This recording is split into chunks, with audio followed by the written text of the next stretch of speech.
sin jinete, un caballo para ti. Vuelven las heridas que nos sanan de los hombres y mujeres que no te dejaremos ir. Hoy el corazón nos late afuera y tu pueblo, aunque le duela, no te quiere despedir.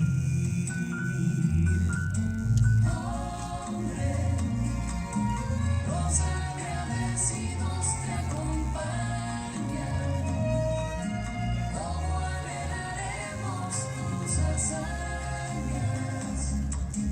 Ni la muerte cree que se apoderó de ti, hombre. Aprendimos a saberte eterno, así como lo vi Jesucristo. No hay un solo altar sin una luz por ti.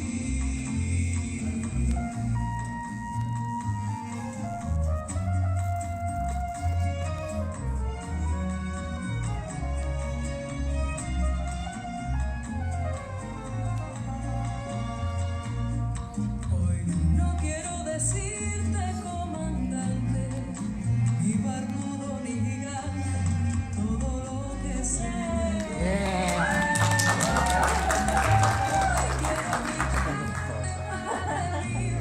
No te sueltes de mi mano, aún no sé andar bien sin ti.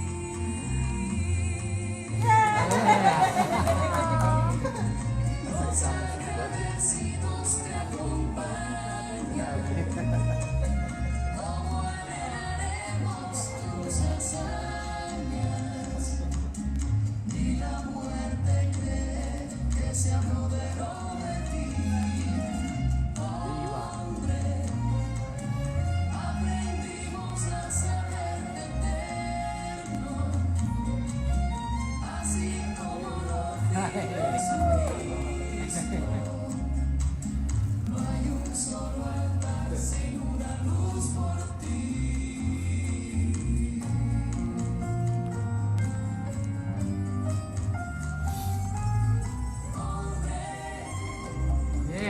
Los agradecidos te acompañan, como anhelaremos tus hazañas. Que se apoderó de ti, hombre. Aprendimos a saberte eterno, así como lo fui Jesucristo. No hay un solo altar sin una luz por ti. Dicen que en la plaza esta mañana ya no caben más corceles llegando de otro confín.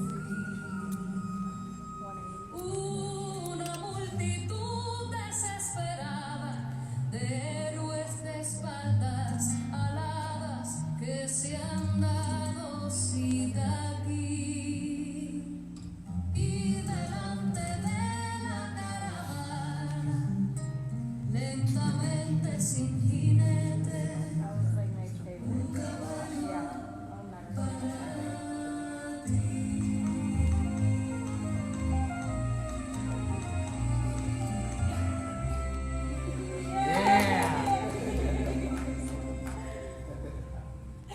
After our hike.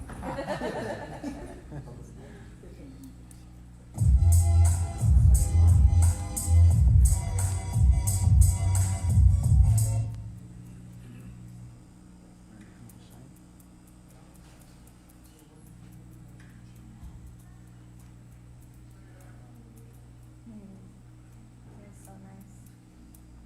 Yeah. That's fuerte. Cortando. I'm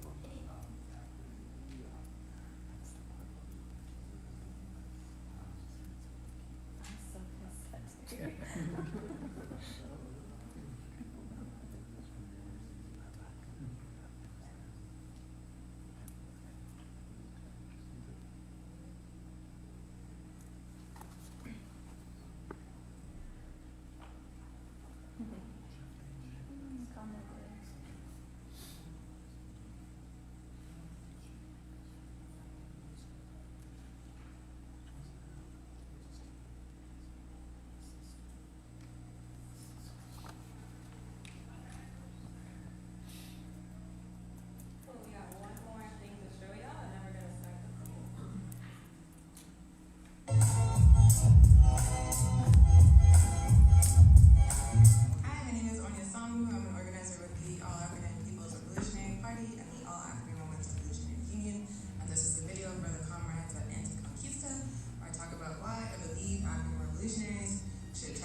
our struggle for liberation on the continent and in the diaspora.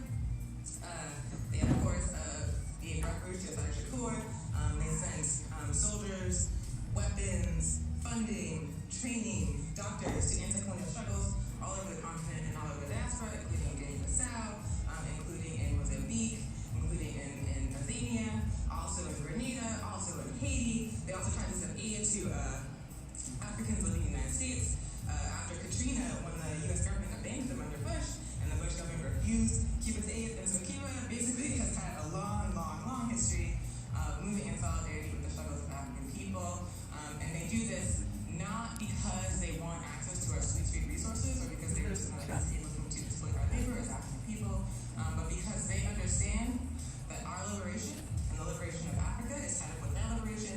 They understand that the liberation of Africa and the liberation of African people contributes to the struggle for legal justice, and so they see it as part and parcel of their struggle for liberation.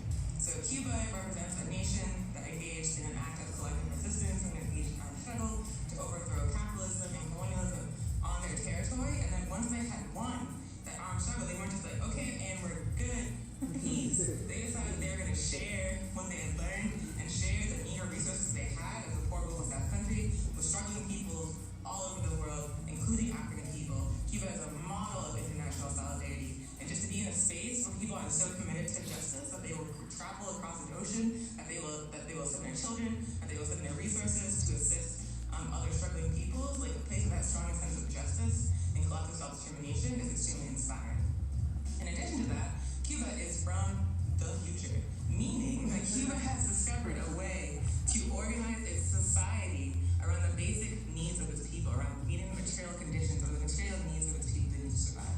So rather than the society we have in the United States, where it's organized for profit, where like a few sociopathic people of all identities control all the resources while the rest of the people there starve, Cuba has organized a society in such a way that the resources of this, once again, poor global South country are distributed equally among the people to make sure everybody has healthcare, has housing, has high quality education, has food, has what they need to live and survive and self-determine and organize collectively for power. So it's just really incredible to see a society that's basically organized in the opposite manner from the capitalist or the United States, that's organized around the needs of the masses of the people, that's organized to make sure that the weakest person, the most vulnerable person, has their needs as met as the strongest person or the most productive person. It's just, again, incredibly inspiring. It's the world that we are trying to build. Those of us who are socialist revolutionaries or anti-capitalist revolutionaries in the United States, we have not yet built that, but we have an example very, very close by that we can learn from.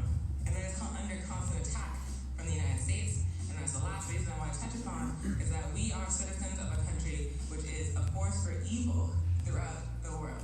The United States squashes the national liberation aspirations, the freedom aspirations, the colonized and oppressed peoples all over the world for no other reason than to make sure they have access to exploitable labor and cheap resources to fuel the capitalist machine. If we are people living in the United States, we benefit as first world citizens from that exploitation, from that order. And so it is our responsibility as people living and fighting in the belly of the beast to move in solidarity with other struggling peoples, just the way Cuba has. Cuba's poor as hell. Cuba is under constant attack from the United States, but Cuba still maintains their commitment to international solidarity because they understand it's one struggle with many fronts. And so we, as citizens of a country that is currently attacking Cuba, a model for revolution, a model for socialism actively, we have a responsibility to Cuba and to all oppressed peoples to stand against that, to move against that, to move in solidarity with struggling peoples internationally. So yeah, learn from Cuba, go to Cuba, discover how African Cuba is. I couldn't even touch on that because I wanted to keep this video short, but Cuba is from the future. Cuba is African and indigenous. Cuba is an example to learn from, and Cuba is a model to move in solidarity with. Thank you. Wow! Viva!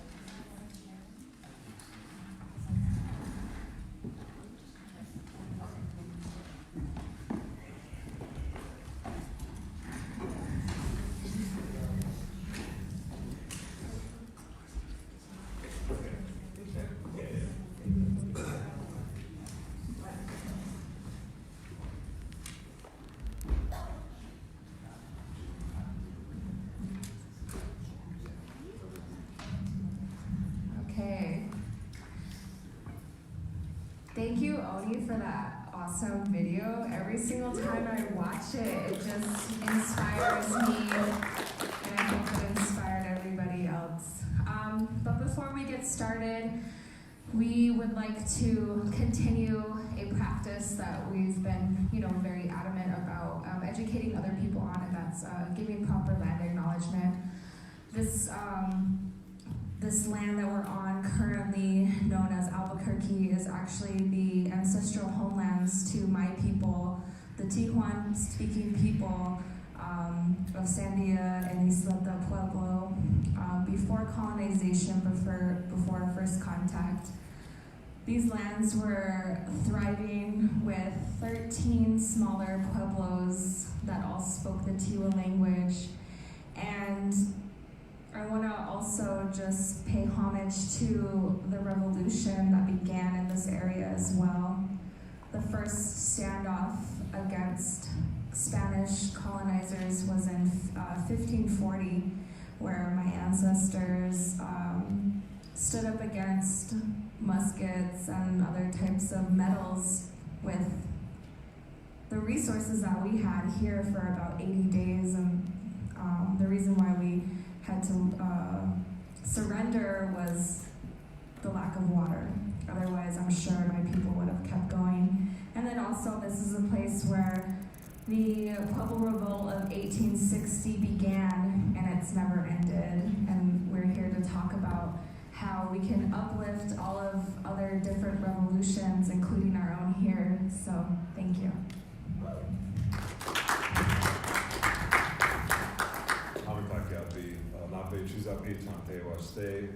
Julia was trying to get me to do the land acknowledgements. And I said, only if you sing the Lakota national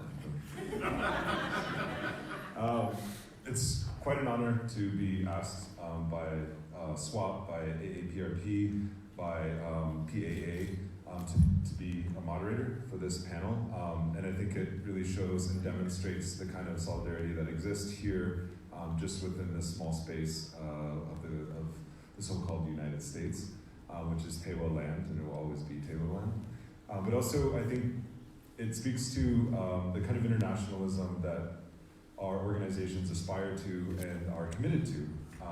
So for example, I wasn't in Cuba, but I was also in Cuba in some ways because I was on an international delegation with the Red Nation in Venezuela.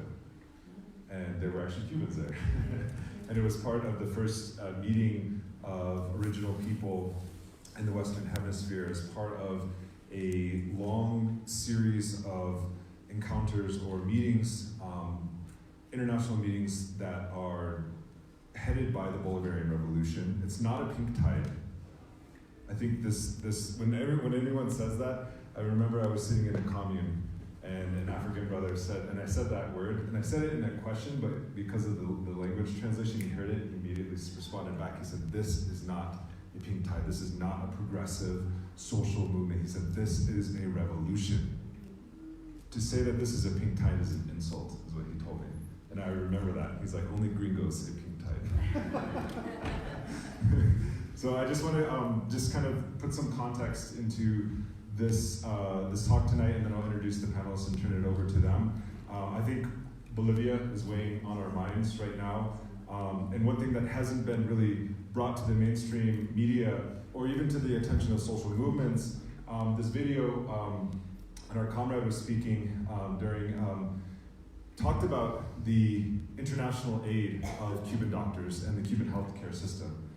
700 Cuban doctors were expelled from Bolivia.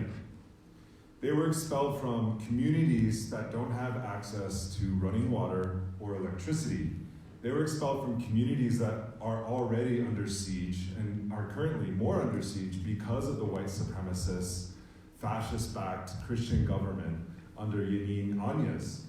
And so Cuba is also in Bolivia as well. And when I was, during my visit to Venezuela, I saw one of the Chavista hats with the flag, the tricolor and everything and the stars on it. And I was looking at it, and it was really fascinating because it had a picture of Fidel, it had a picture of Che Guevara, it had a picture of Hugo Chavez, and it had a picture of Evo Morales. And all of them were the same shade color. They were all really, really brown. And I was thinking about that because as Christ, right, has crossed the Atlantic into our homelands as indigenous people, he became blonde-haired, blue-eyed. He was no longer a Middle Eastern man, right? But as the Bolivarian Revolution has progressed, and as these revolutions have progressed, beginning with, I would say, the 20th century in the Americas, and really, solidly housed and centered in Cuba, there has been a process of indigenizing, of Africanizing, of darkening the revolutionary traditions. And I would say that Cuba is not a model Soviet state. It is a model indigenous socialist state in this hemisphere. And it's important to remember that. Why is it that Che Guevara, as soon as he crosses that border, becomes a white guy, you know? He was an African because he fought for African revolution and African liberation. He was Bolivian because he died in Bolivia, right? And so I think it's important to remember that these are movement towards socialism, but there are certain kind of socialism. And as Chavez often said, he said, the two revolutionary traditions that run through my blood are the kind of socialism that we want in Nuestra America, all of America, not just the Americans of American exceptionalism, but it's African revolution, African slave revolts, and indigenous resistance. And so without further ado, I'm going to introduce Julia Burnell, who's the Environmental Justice Director of Pueblo Action Alliance. She conducts the policy analysis on a federal and tribal and state level to better educate Pueblo indigenous communities on the environmental issues that are most important to Pueblo communities.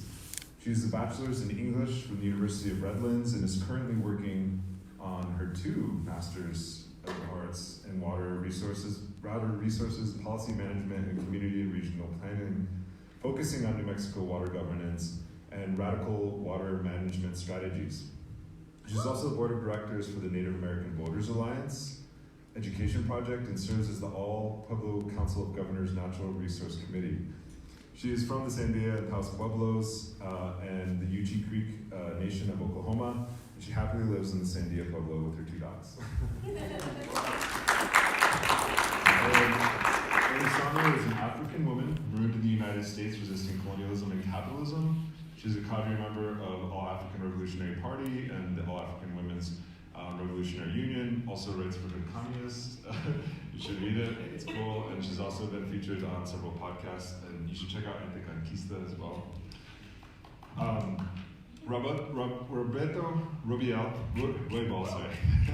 was born and raised in Santa Fe and has lived in Albuquerque for the last 50 years. He's worked with the Southwest Organizing Project for the last 28 years. He began working with the New Mexico Regional Committee and the Venceremos Brigade in 1977. He went to the International Festival of Youth and Students in Cuba in 1978.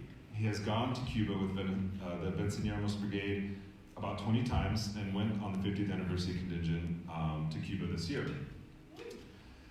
And last but not least, Sheldon Tenorio from Kewa Pueblo uses music as a tool to help others find voice and express themselves in a healthy, creative, and positive way, shedding light on the power of returning to ourselves, looking within, and how we can heal and reclaim our identities. He believes this can be accomplished through creative writing, poetry, spoken word, and hip-hop, furthering this healing and in turn strengthening ourselves first, then our peers, families, and communities, ultimately the people. Sheldon has great experience in direct action training and youth development through the arts. Sheldon also works with the Kewa forestry crew and has been in the field of conservation for over 10 years. Sheldon joined Pueblo Action Alliance after meeting a member at the 7th Generation Fund for Indigenous Peoples Keeping and Home Fires Burning Conference in November of 2017. So, give it up. Yeah, so I'll ask the first question. I guess the question that I have, and I was just kind of, I've been thinking about it when we were just sitting outside, is what is the kind of representation on these brigades? And why, or what is the kind of perspective that indigenous and African peoples bring, but also what did you take away from this particular experience as African and indigenous people? Okay, for me, I was on my first brigade in 1979 on the 11th contingent, and this year on the 50th anniversary contingent, we had about 180 people from the United States go down, and this was by far and large the most diverse group that the Venceremos Brigade has ever sent to Cuba, which is really gratifying because, like people are saying, in Cuba, it's totally indigenous, African, mixture of folks, and so we want to be able to have that type of diversity on the groups we send to Cuba from the United States, because for me, it's important that people of color go to Cuba, come back to our communities, and share this information. And what we say is, stop the lies against Cuba, stop the blockade. This blockade against Cuba by the United States, by international standards, is an act of genocide. And that's the main reason I go to Cuba, to learn more. It inspires me from day to day. It's a model of what I want to see in this country, for it's people before profits.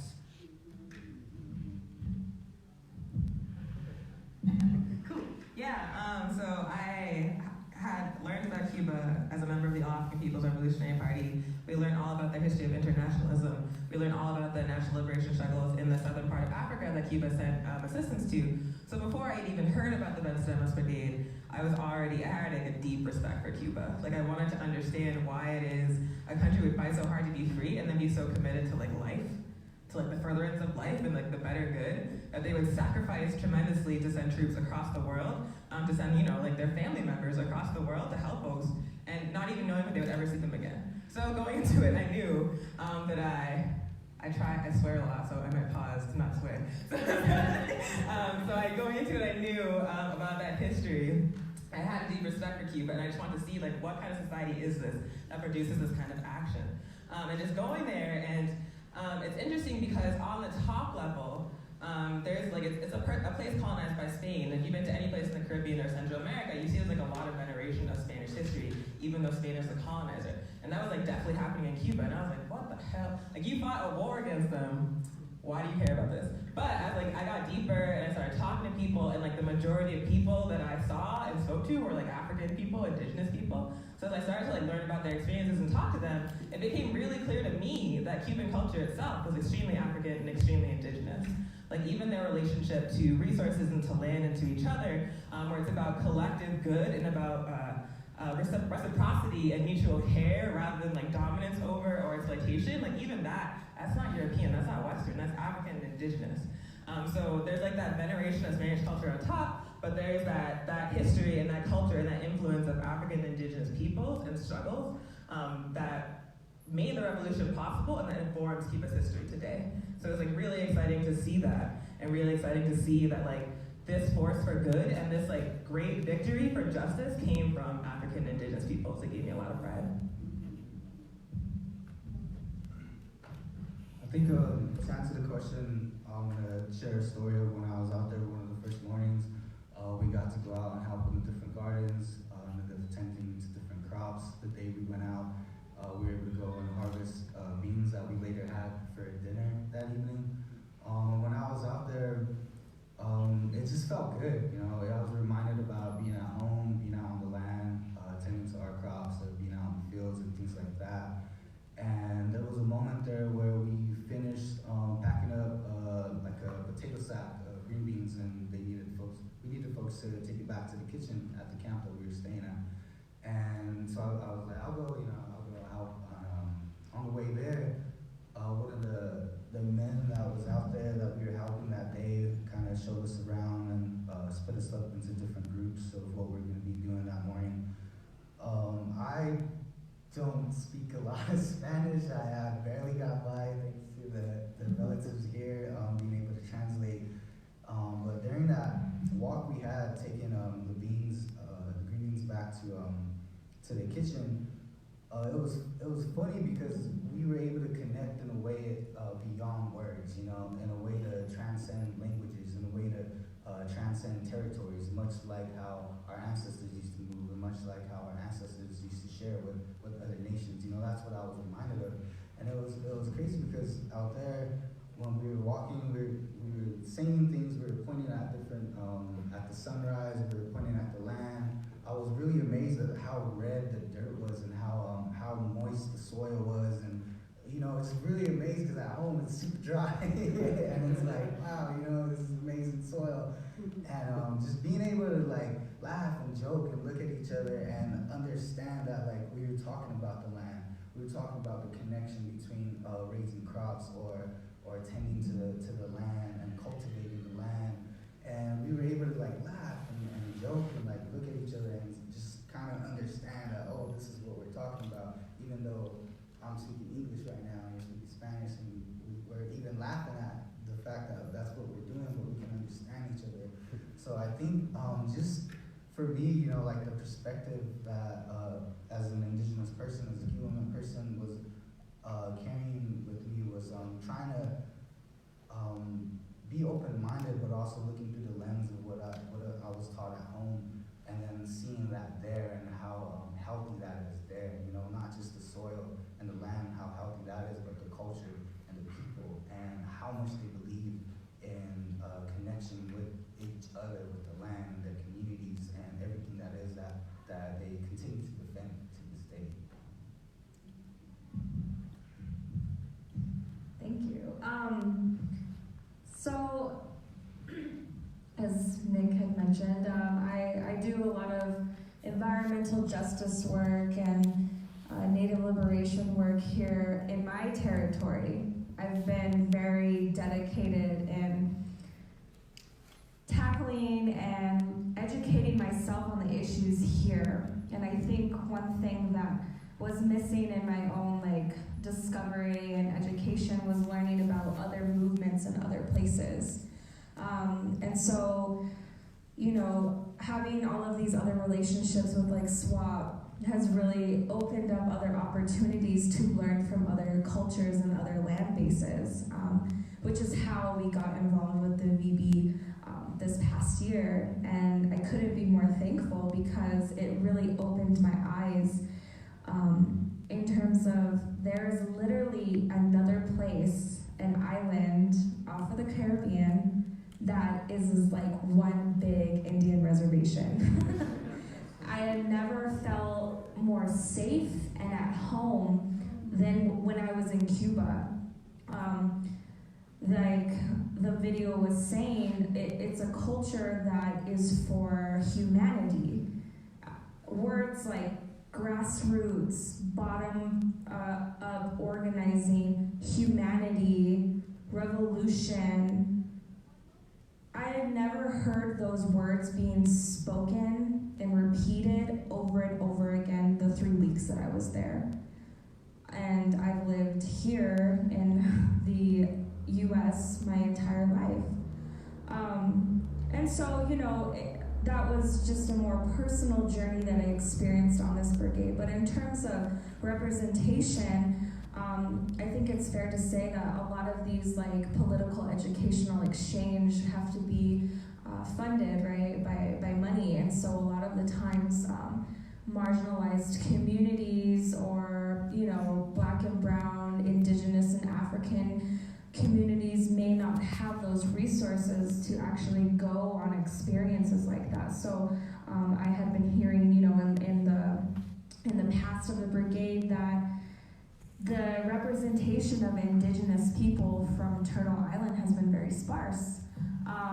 And so that's why we're here to share what we learned, what we experienced, so that way we can change that and we can show Cuban people that our revolution as indigenous people has never ended, and we just need that fire to be lit again. And I think we all have that within us, and every single time I see pictures or talk about Cuba, I always feel that revolutionary essence that is just everywhere and everything that exists on the island.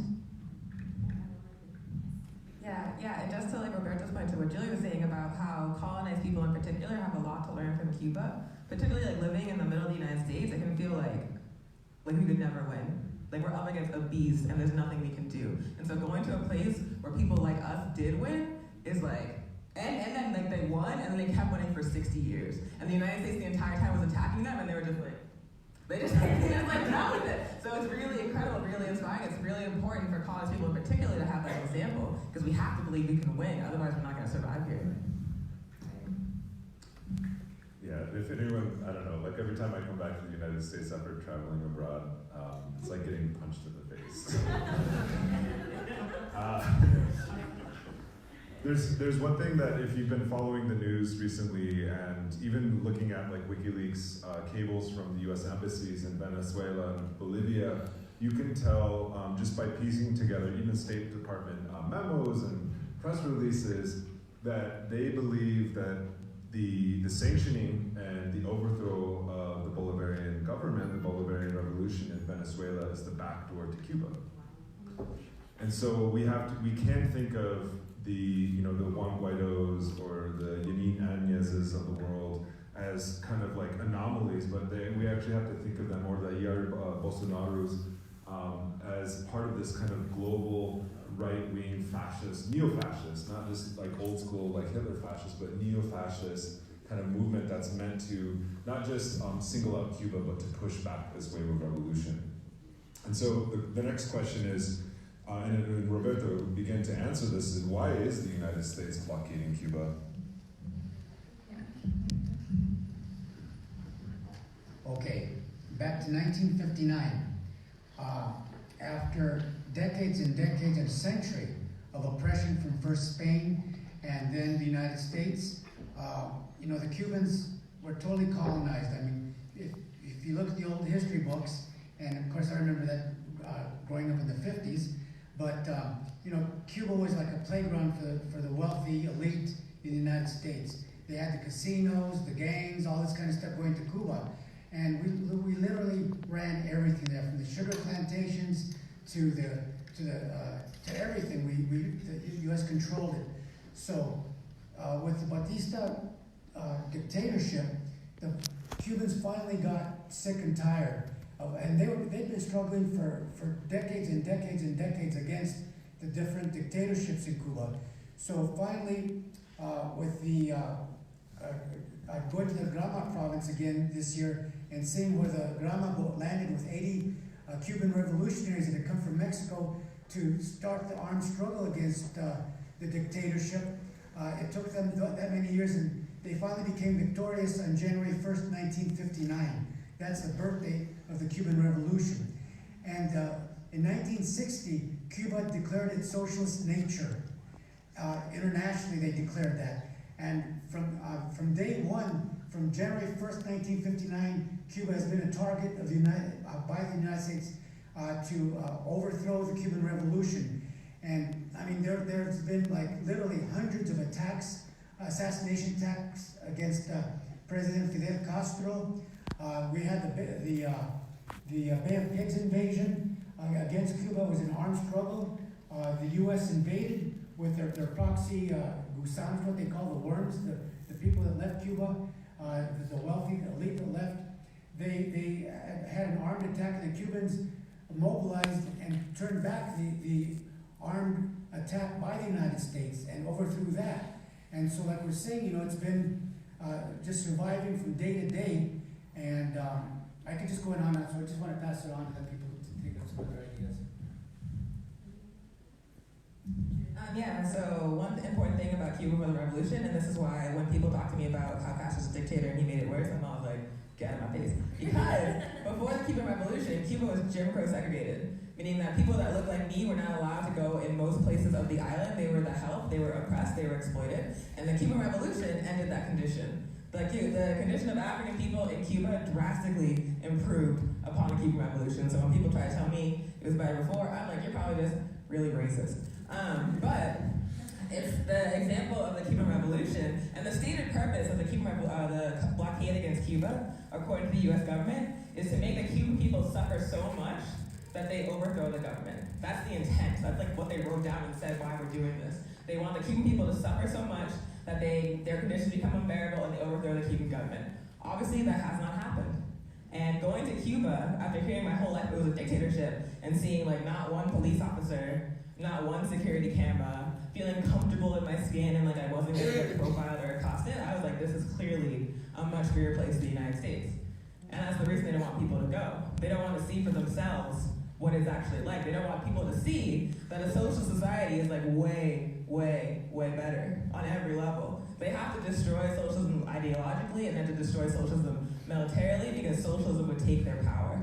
That is the purpose of the blockade, is to destroy the example. But the idea that the Cuban people are going to suffer so badly they're overthrow the government is a farce because they're happy. Because the conditions that they have in their society, the collectivism, the meeting of the basic material needs of the weakest, that is something they built together.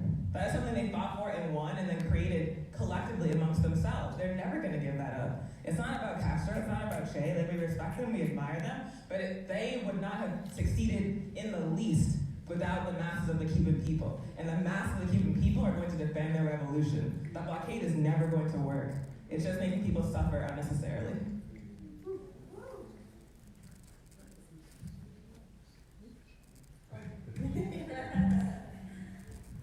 It's always a task following Oni.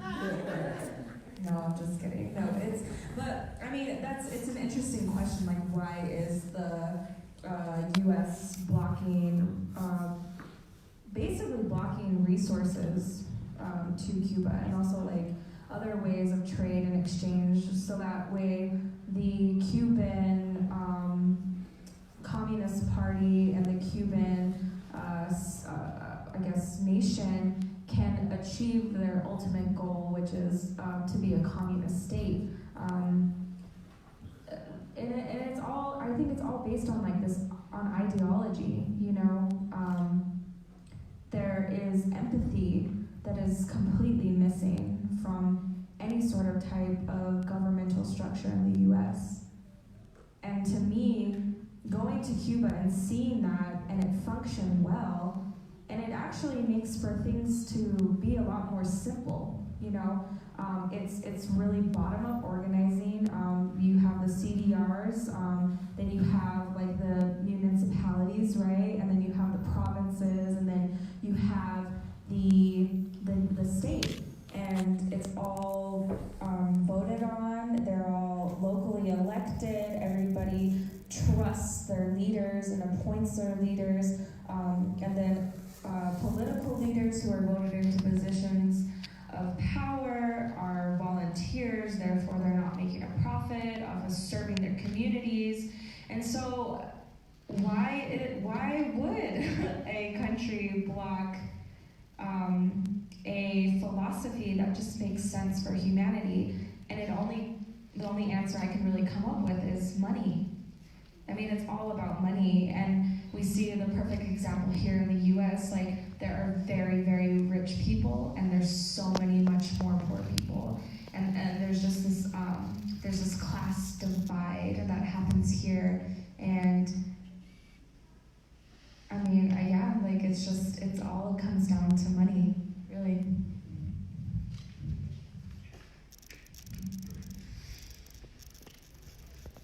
So yeah, those are really important points, and I think like even this accusation of Fidel being a dictator is it's really important to put this into like a historical context, that this, like the Cuban Revolution was in many ways like as what was said previously, it was attempted to be overthrown on multiple occasions, and Fidel understood what that meant, but also the Cuban people understood what that meant.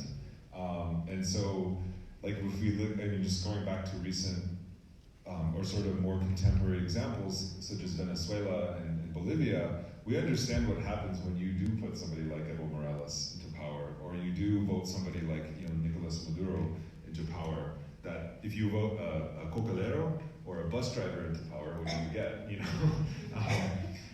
So I think that's important to remember, and also to think of, Julia mentioned that the conception of the state is much different. There's an idea of not the state is kind of alienated from me. It's state and individual, or state and society, but we are the state. And so I think that's important to point out. The question that I have kind of to follow up on the blockade is, how is the blockade affecting Cuba? And maybe talk about it being an act of genocide. Everyone has kind of said that.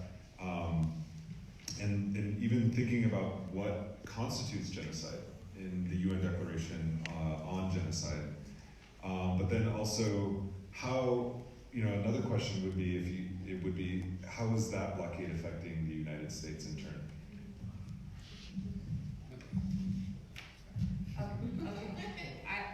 Yes, I'm ready for this question. So, as mentioned earlier, the healthcare system in Cuba is absolutely amazing. When we were there, we had the opportunity to meet. There was a picture up here, and I'll start with that. That picture was in Camagüey, and it was at the Children's Hospital. And I was a little nervous at first because I'm so used to just hospitals here in the U.S. and they're sad. They're really sad here, and so the nerves were kind of coming in, and we were talking with the doctors, and we were asking about. People were asking certain questions, and one of my questions to them was, and relating it back to indigenous struggles here in the U.S., is that we, what is their type of approach in mental health? Here in the U.S., indigenous youth have an epidemic, which is suicide and mental health. And what I asked was, is that something that you see often, or is that something that you deal with? And the doctor I could tell he was really sad. He was like, I know what you're talking about, but that doesn't happen here. That doesn't happen here, and it's because of our society. Our society here cares about our children. Everybody has the right to vaccination. Everybody has the right to health care without a cost. Those are all subsidized by the state. And so when we were touring through the rooms, or through the halls and the other buildings in this, it was a really beautiful hospital, actually. One thing that really struck me was that there wasn't just a bed for their patient, but there was also a bed for a family member, and we don't see that in the U.S. at all.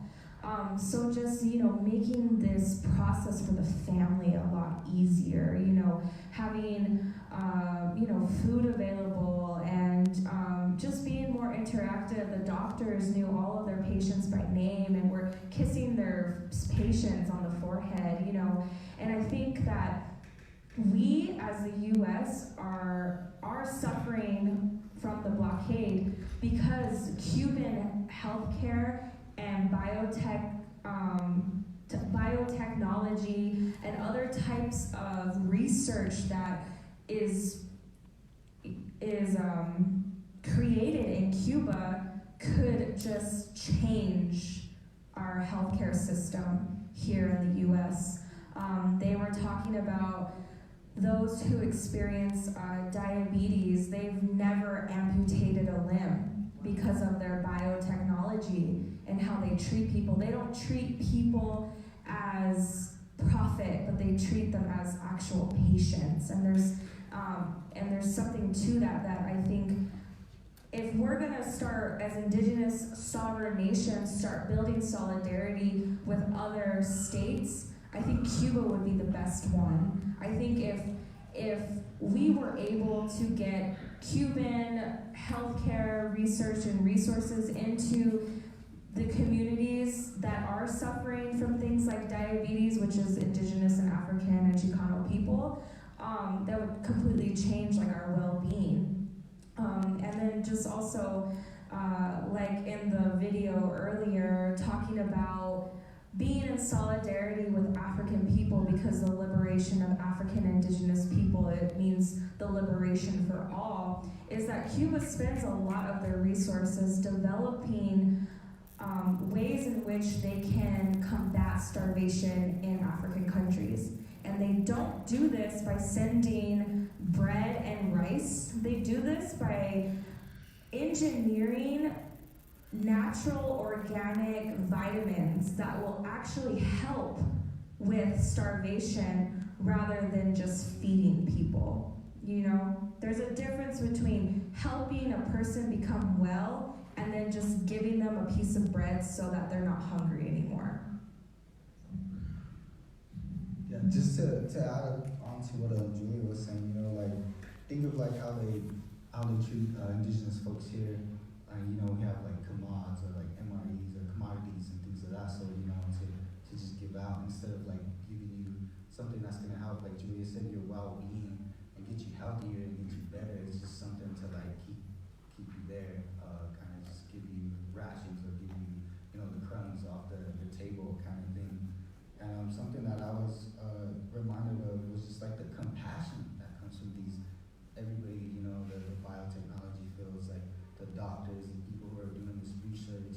And one thing that I heard when I was out there, and it's always stuck with me, they were saying the blockade isn't hurting Cuba, the blockade is hurting people in the U.S.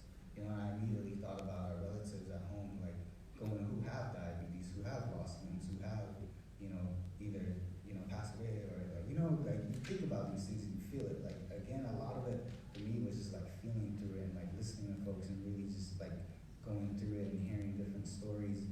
And it made me think of this too. Me and Julia had a conversation after we were headed to a different community on the bus. We were talking about how this could be a real possibility, and how, in a way, for me, I was understanding this, how we could take the knowledge that we have as indigenous peoples, with the medicines that we have, how we live off of the land, and what we still use today, what I use today too when I'm sick or I'm going through something, I'm immediately at home and have natural remedies to go through it instead of going through the like big pharma or pharmaceuticals or these pills that constantly just like make you spend money and people are making profits off of, you know, thinking back about the natural remedies and all of these medicines that we do have, you know, being able to be in Cuba and see that it was a way to like see how this can come together, how this could be bridged together in a way where it then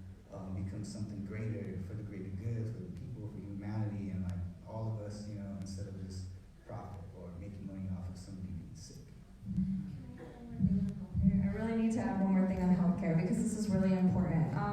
So in Cuba, because of the blockade, they have limited resources in terms of energy. So the island itself doesn't produce much oil and gas to, you know, for electricity, for cars and buses and things like that, right? So that is something that is affecting the research that goes into like a lot of the healthcare and medical field.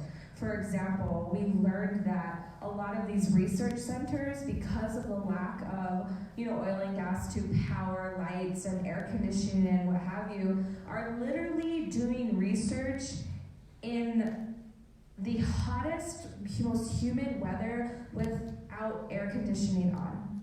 That is how dedicated they are into coming up with solutions to, you know, for better well-being. And another thing I wanted to add quickly is that Cuba also wants to educate or to put American students through medical school free of charge.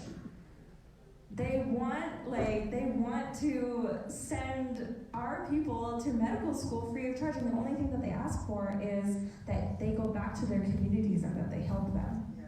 You know, that's all they want.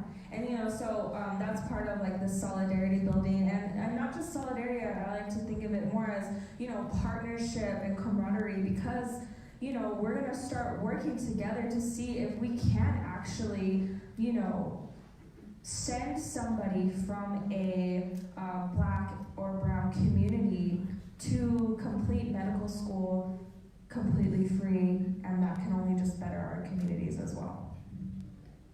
Yeah, and like all of these advances in medical research and in biotechnology are happening against the backdrop of a devastating blockade that has stolen hundreds of trillions of dollars for Cuba's economy over the course of 60 years. That you can see the impacts every day. Like while we were there, they had a shortage of milk and they couldn't get garlic. So like we were fed for free 3 times a day with snacks, and they like gave that to us and prepared for cooked for us. But they were making a tremendous sacrifice because they can't get basic things, and so the food itself was like pretty basic. I liked it. It's like kind of mouth fix. But it was like, you know, people were like, I thought it was gonna be fancy. And I'm like, no, they can't get garlic, they can't get like citrus products because they don't grow there because they can't import them from outside. The other thing that we came across was that one of the members of ICAP, which is the Cuban Institute of Friendship with the Peoples, was talking about how the power was off in their neighborhood, and it had been off for a couple of days. And that was because Venezuela, which is like an oil-rich country, was sending subsidized oil to Cuba, and the U.S. intercepted the ship and turned it away. And so because they couldn't get oil, because it's an island, if it doesn't come on a ship, they're not going to get it. They couldn't turn their lights on. They couldn't run the generators. And so like things like that, like devastating impacts on day-to-day life, where like people can't go to work because they can't have lights or electricity, like that is the impact of the blockade day-to-day. And so like on the news in the United States, when you hear about Cuba, it's usually about how Cuban people are suffering, but they never talk about the fact that the U.S. is doing this intentionally. It's an intentional policy that's 6 decades old. They're stealing all this money. They are forcing people to flee to survive. It's an intentional act. Cuba's not suffering because Cuba wants to suffer. Cuba is suffering because the U.S. is attacking it. Okay, talking about the blockade, it has been very vicious. Like I said, from the armed invasion in 1963 with the Bay of Pigs, and ever since. So Cuba was getting a lot of support from the socialist blocs around the world, particularly from the Soviet Union. But with the fall of the Soviet Union, they went into what they call the special period. So for me, going to Cuba in the last 30-some, 40 years, I've seen some of these trends. Like at one time, back in the early 80s, the folks were very healthy, a little bit robust, maybe 2 pounds, because they were doing really well, eating a little too much probably. But then after the special period, I remember going after 1990, and the Cubans were having to ride bicycles all over the place, ride horses, carts, and the population lost a lot of weight. And so it's gone up and down just like that kind of superfluous stuff. But with the blockade, there was the Helms-Burton law, which actually the U.S. just reinstated earlier this year. This Helms-Burton law is really, really nasty. What it does is it tells international countries all around the world that we will not trade with you if you trade with Cuba. We will have sanctions against you if you trade with Cuba. That is inhumane. That's an act of war against Cuba. It's so terrifyingly disgusting. And even like with when the Cubans threw out the Spanish colonialism in 1898, the U.S. jumped in right away and passed the law that gave them the right to Guantanamo Bay. So even though the Cubans were still struggling in their land, the U.S. had a military base since the 1898, soon after that, and it was supposed to be a 100-year treaty where when the U.S. had agreed that they would give up Guantanamo after 100 years. So in 1998, the 100th anniversary, the Cubans they demanded the U.S. move out. They said, okay, this is the treaty that you signed, and of course we know the U.S. history on treaties, So the U.S. obviously refused. Guantanamo base is still there, just as a thorn in their side. And so part of the Venceremos Brigade contingent went to Guantanamo this year. And it's still a battle. Even like U.S. farmers are against the blockade because the U.S. farmers could sell hundreds and hundreds of $1 million worth of produce to Cuba, which needs it desperately, because for them to get produce from Europe or China or any other place, the transportation costs are excessive. So they want produce that's much closer nearby, obviously.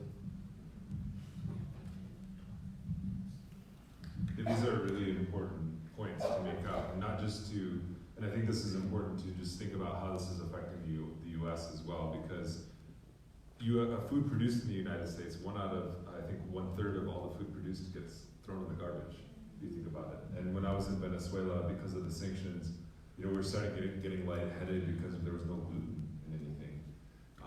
And they're asserting, what they're trying to build is food sovereignty, and not just this kind of like hypothetical, go back to the earth kind of thing. It's a survival thing. And the the special period that Cuba underwent as well. And I think even thinking about the oil that fuels the generators, the carbon, even the minimal amount of carbon consumption that's there, it speaks to like even things like the Green New Deal and how the Green New Deal ignores the fact that the United States is not only preventing the consumption, the low consumption, extremely low consumption when you look at the United States, of these countries and fossil fuel consumption, and then also withholding the green technology that would be available to them otherwise. You know, we can talk about the lithium mines in Bolivia, which is another story. But I want to kind of wrap up because we don't have very much time to think about why is it important to learn from and act in solidarity with Cuba, but then also maybe give some closing thoughts on how people can join the Venceremos Brigade. Did I get it right? My Spanish is wrong. I'll just feel like whatever, gringo. Gringex, because it's intersectional. Anyways, so why is it important to learn from and act in solidarity with Cuba? But any last thoughts on how people can join? Just one thought on what our panel was talking about, the elections, about the claims that Cuba is a dictatorship and all this kind of stuff. It is it's democracy that the United States has never seen. When people run for offices in Cuba, whether it's in the National Assembly or in the CDRs, the Committees for the Defense of the Revolution, the local, the municipal, the provinces, you don't have to spend $1 million, you don't have to spend $100,000, you don't have to spend $10 to win these elections. You go door to door, you talk to folks at your community centers, you put up your flyers that tell us what you want to do to help your community, and that's how people are elected. Fidel Castro was elected. Every single time he was elected, and of course he generally won with 95% of the vote because he was so popular. He was on the Grama boat that came in 1953 to start the revolution in Cuba, and people know that. They know the important role he has played in holding that country, the revolution together. So he is obviously extremely popular, and that's why he won. But the students, the young people, they belong to the pioneros, the young pioneers, and they sit at all the electoral boxes to be sure that nobody's cheating, throwing in 5 or 6 votes. But it's a pure democracy that this country has never seen. Like I said, it doesn't cost you anything to run for offices at the highest levels. So just wanted to dispel that myth about it being a dictatorship or non-democratic, whatever. Thank you. And talk about that first. Oh, okay. Can I just say one thing about food sovereignty first? Okay, think about it. Where does, and this is what something that just like totally fascinated me about Cuba was that 80% of the produce that's grown in Cuba, like 80% of all the produce that they have in Cuba is grown on Cuba. Therefore, it's organic. So the country is eating just like super duper healthy. I can tell you when I came back here and I was like, yeah, Dion's, and I was like, oh my god, like I was so sick. I was so sick because I was eating so good over there. But food sovereignty and it makes me, because this is my field, it makes me think about water. Where does all the water go? It goes to big ag, right? And to me, when you're talking about water, there's like, we live in the Southwest, we have such a scarcity of water, but there have been generations and generations of people that have thrived in this area because we knew how to manage water correctly. And therefore, if we know how to manage water correctly, then we should only be growing food for our own consumptive needs, right? And so I just wanted to add that because it was just like, got me thinking about water and everything like that. But just what I learned from Cuba is that the revolution is possible and it is obtainable and it's there. And one thing that me and Sheldon have talked about many times over again is that we have a revolution to continue ourselves, and that's our Pueblo Revolt. That's the 1680 Pueblo Revolt revolution that never never died. It's never died. And we shouldn't talk about 1680 as a date. We should talk about the 1680 as the start of a revolution that we should be continuing on a day-to-day basis. And one thing that was really beautiful about being in Cuba was that the ECAP people, compañeros, were so excited to learn about the first revolution in the United States, which is us, Pueblo people, you know? And so going forward, I know myself, next time I go to Cuba, I'm going to ask more and more questions about their water strategies, water management strategies, and more in terms of like their agriculture and things, and energy as well. And what types of other policies or regulations they're putting in to reduce carbon footprints and reduce, their probably extremely low emissions. And that's another thing about the Green New Deal, is it doesn't acknowledge that the communities that are going to be impacted the most by climate change are the ones that are contributing the least to it. So with that, and I know next year, I will bring just so many more resources to share, because it's a political educational exchange, right? We should be bringing resources, things like books and other types of literature, to the Cuban people, so that way they can have access. Like we're the access that they have to our types of resources. So that reciprocity should continue. And for next year, I know that this delegation just came to fruition very organically. But this next coming year, we're going to work really hard to have a more a stronger presence of Indigenous and African people. So please talk to us, tell us how to get involved, and we will work more collectively on fundraising to make sure that we can get revolutionary minds to this brigade for the VB 51.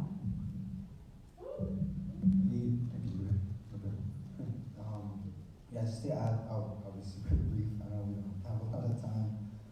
A lot of what I was doing in Cuba, what I was learning about Cuba's history, everything ongoing right now, it just reminded me, again, how Julia was saying, they were quick to tell us that, our revolution is possible, that we can win, that we will see victory, and that we shouldn't lose sight of that. That was huge. For a long time, I never even thought of 1680 as a revolution. We don't talk about it as much as we should be doing. We think about it as a date, and then we talk about it for maybe a couple of days before August 10th comes up, and then it goes away. And we should be thinking about that every day, like it is in Cuba. We talk about the revolution and defending the revolution, and then a revolution not just about fighting.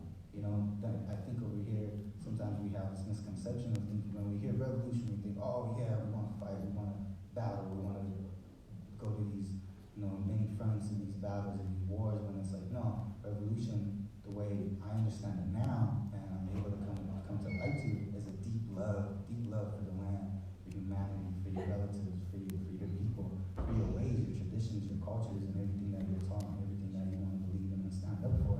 And a lot of it is, believing in self-determination, and the rights to your land, and the rights to go gather in your land, in your territory.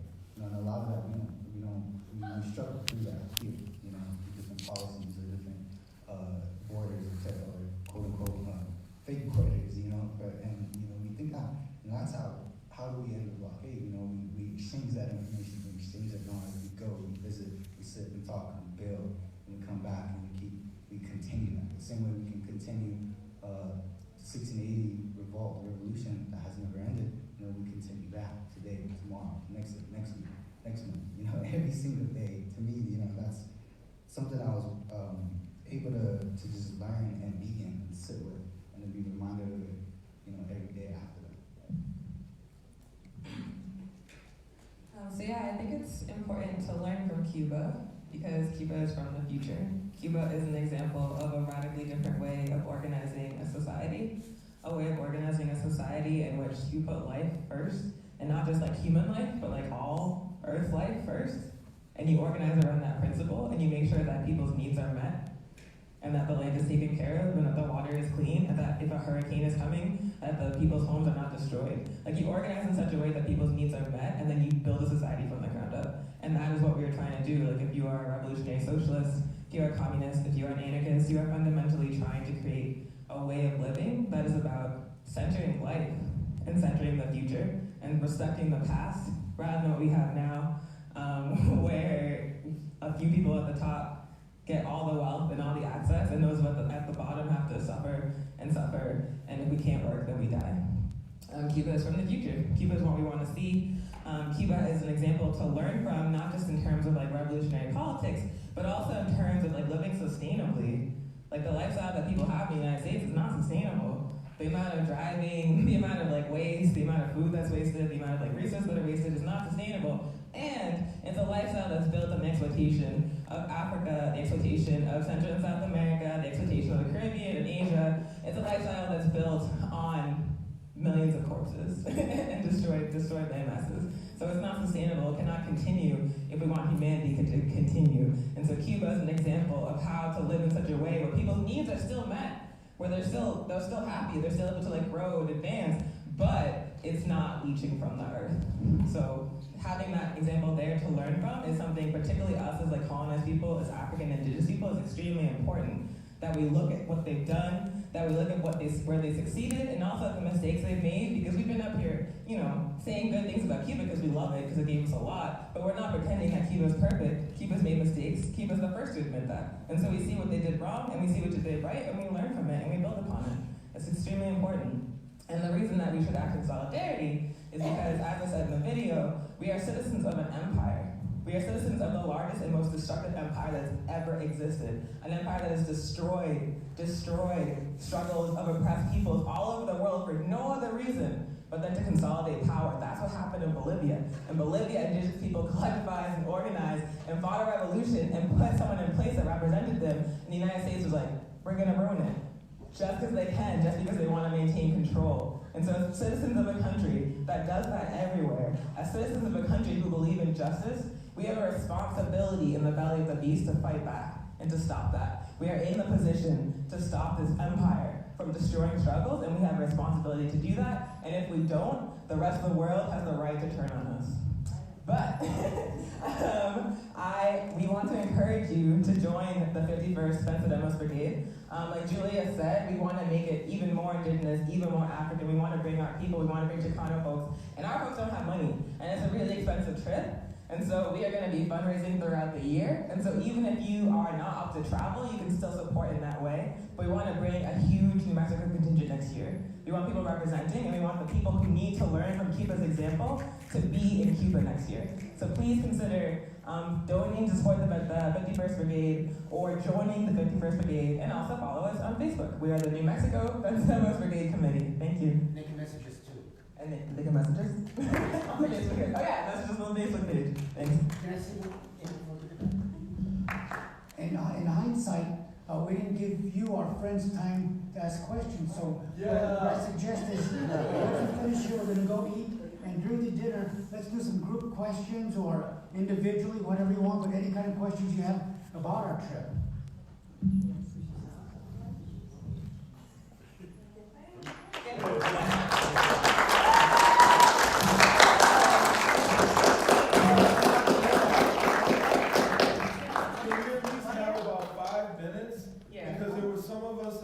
We're looking forward to asking you questions in front of the whole group, so we wouldn't have to repeat it in a small area, and so that we could share it.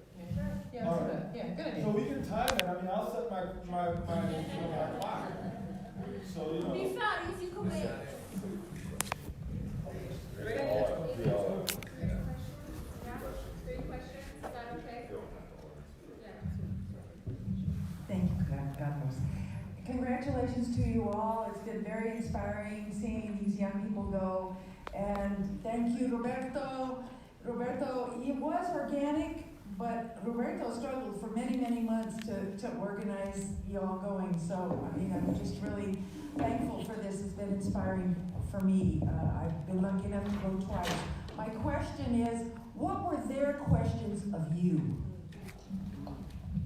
Let's take like two more questions as well. We'll answer them all. Okay. Always, and at the same time, you're going to take the three questions together? Yeah. Okay. Anybody else? No, I'm not going. My question the key details. If we as sovereign nations, considering us as tribal members, indigenous folk, is there any way that we could use our sovereignty to, of course, help Cuba in their revolution?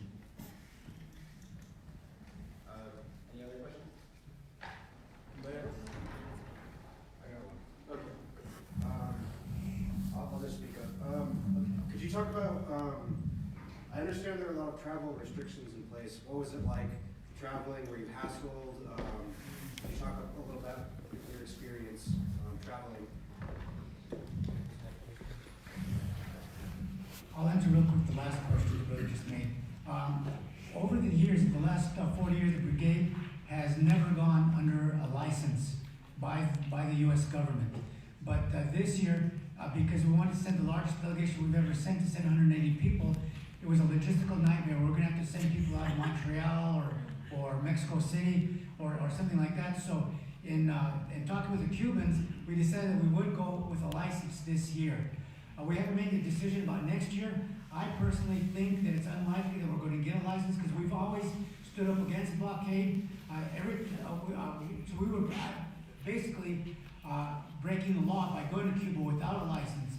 Every time we left the Albuquerque International Airport, we had a press conference that said, we're going to Cuba, we do not have a license, come and get us.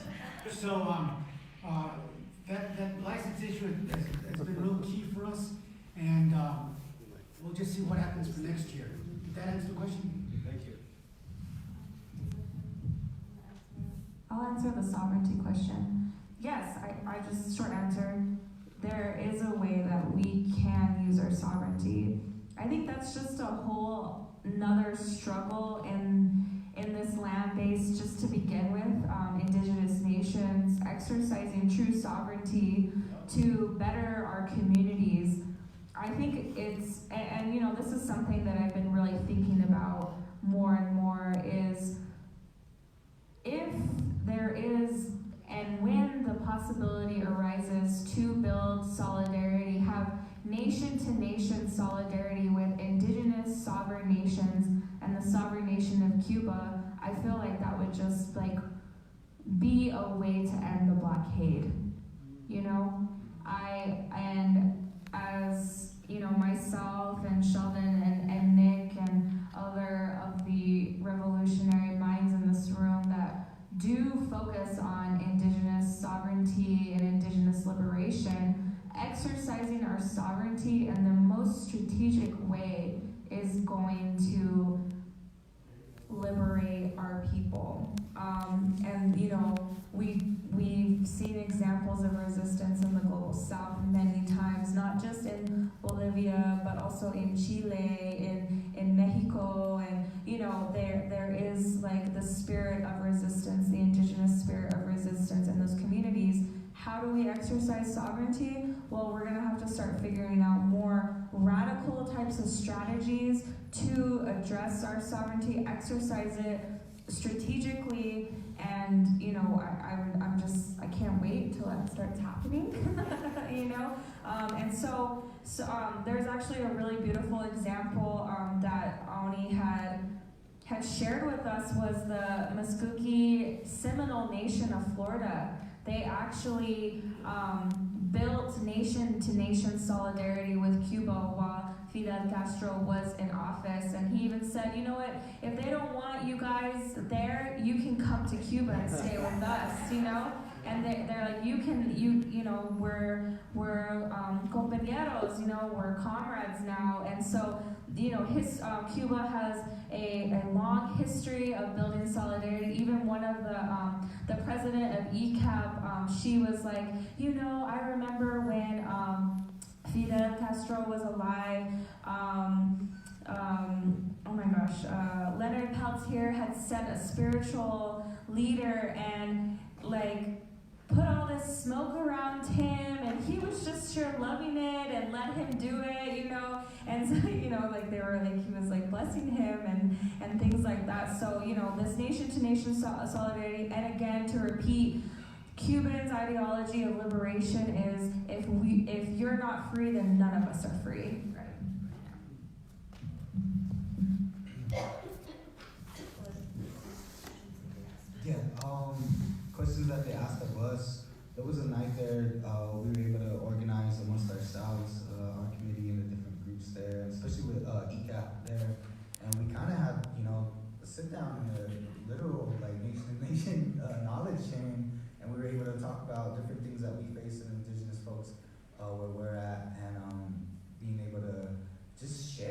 how it is for us too, and what we go through, strategies that we're using, different things that we face, things that have been implemented, things we're learning from as well, things that we're trying to build as well. It was a huge, like, I don't know, 2-3 hours of just sharing and talking and building, and literally again, like, yeah, I don't know, that's all questions that they asked us was like, they wanted to hear about 680 Pueblo Revolt, they wanted to hear about Sandia, they wanted to hear about Cuba, they wanted to hear about how we engage with our different like policies or different like legislation or things being passed or things in bills and acts being proposed and things of that sort. We were able to just like sit and literally have conversations about it and talk. And it was amazing. Like 2-3 hours of this, and we were just sharing, going back and forth and talking about solidarity, what that means, what it looks like, what it can look like, and how it can be built. Yeah, in terms of what questions Cuban folks asked us, so there was like a lot of like genuine concern for our comfort. They were all like, is this food good? Like, where are you sleeping? Like, how's the bed? Like, they were very, very concerned about us, and they looked out for us. There was like a lot of like, how you doing questions. But then also, I'm a revolutionary Pan-Africanist. That means I'm in a revolutionary Pan-African party. We're trying to organize the African diaspora to free Africa and our people. And so whenever I go to a place, even if it's in the United States or if it's in Central and South America, I always like try to find the African people because we have a particular connection that's like always there across context, but also because I want to know what it's like what our experiences are like in particular contexts. And before I had gone to Cuba, people, Europeans, told me that Cuba was really racist. And so I was like, all right, compared to the United States. I went, and my experience was like, I feel really like free here. I feel like no one's like looking at me weird. I feel like I can wear what I want and like talk to who I want and like go where I want, and like no one's gonna arrest me or harass me. But I know that I'm a visitor here, so I want to like talk to African people in Cuba. So I was just like, what is your experience? What is it like for you? Is it racist? And for the most part, they were like, there's like still like discrimination, but I can do what I want. I can like work where I want, I can live where I want, my needs are met. If a person is racist, I can just be like, peace, and not have to deal with them. And so their experience with racism in Cuba was like that it still exists, but that it doesn't have such like an overall encompassing impact on their life. It's not institutional, it's not exactly, it's not systemic, it's interpersonal. It's very, very different. And then they also asked about like the African struggle in the United States, and about Pan-Africanism. Like the APRP has had a presence on many different brigades, including the Venceremos Brigade, but also the Mayday Brigade. So like some of they like knew of us because we kind of stand out. And so they were just asking about Pan-African politics and about the African liberation struggle in the United States. And we had deep conversations about Cuba's internationalism in Africa, and also about the struggle of Africans in the United States and how we should frame it and the strategies that worked and the heroes.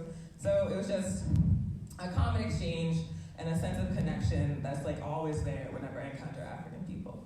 And then in terms of travel, Roberto really answered like our experience was licensed, and so I remember when we were coming back and we had to go through customs, we were like, uh-oh, like the searches, but it was fine, like he had like 7 miles around, they didn't care. So yeah, we like got through without problems, but I anticipate next year is probably gonna be more complicated, particularly after the Obama administration rules are rescinded completely, so we'll see how it goes. But I would say if you're interested in going to Cuba, and I think that everybody should have the opportunity to see a place where the people won, and they are building a radically different way of living. And I would say like, come on a political trip. Like, don't go and like sleep on the beach. Like the beaches are lit, it's like beautiful, but like the point of going there is to learn. It's to see a different way to live. And so join the Venceremos Brigade, join the Mayday Brigade, or join like the National Network on Cuba. Like they have trips like every couple of months. But see if you can go with an organization that's committed to Cuba solidarity work, so you can see the full picture and not just the beaches.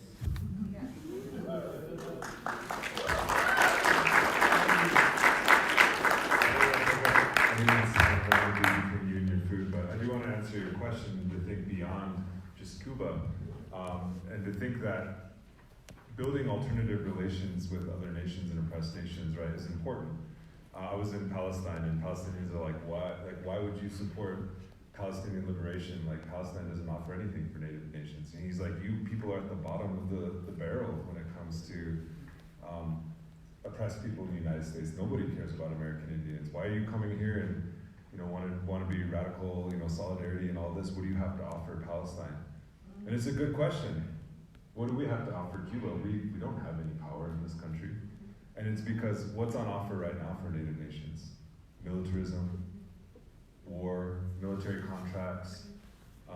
The alternative to that kind of nationhood is a white supremacist nationhood that our nations are currently participating in and building and constructing and actively constructing. So I think it's important to have our nations begin, and I've been talking to our treaty councils about this, condemning US sanctions against Venezuela, calling for the end of the blockade against Cuba, but not only doing that, but inviting people like Omar Brigade, who was banned from the United States, into our homelands as an international guest, inviting Evo Morales as an international guest to our homelands because we are sovereign nations. That's what sovereign nations do.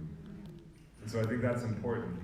This country doesn't have the right to say who belongs and who doesn't belong. And so it's important to stand up against Homeland Security and to not just call for the abolition of ICE, but to actually kick these guys, these occupiers off our land, and to end these institutions. And educate our leaders. And I need to talk to Julie about some things, but but I think that's something to think about, not just Cuba, but thinking about all of these other struggles and how they're connected as well. So if you are hungry, there's food now. Woo! So if you go out the door and take a right, there will see tables and there's food waiting.